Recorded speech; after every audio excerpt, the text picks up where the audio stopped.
Hi, I'm Rainey with Finance Strategists. In this lesson, we're going to cover After-hours trading is the time after the major stock exchanges close, during which some trading still occurs. It begins at 4 p.m. U.S. Eastern Time and can run as late as 8 p.m. This trading is conducted through electronic communication networks, or ECNs, rather than traditional stock exchanges like the NYSE or New York Stock Exchange. After-hours trading is available for investors to utilize when news breaks after the close of the regular trading session, which occurs between 9:30 a.m. and 4 p.m. Eastern Time.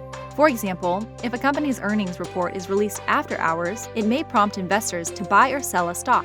Although a spike in volume may occur initially with the release of news, trading volume will usually thin out as the session progresses, often by 6 p.m. After-hours trading comes with some drawbacks. Because there are less participants during after-hours trading, investors will deal with thin markets. Fewer participants translates to less liquidity, and less liquidity can create more volatility. The inefficiency created by fewer participants also creates a larger bid-ask spread, or a bigger gap between what buyers are willing to pay and sellers are willing to sell for. Paying slightly more when buying and receiving less when selling, along with the liquidity and volatility created by fewer market participants, are drawbacks of after-hours trading.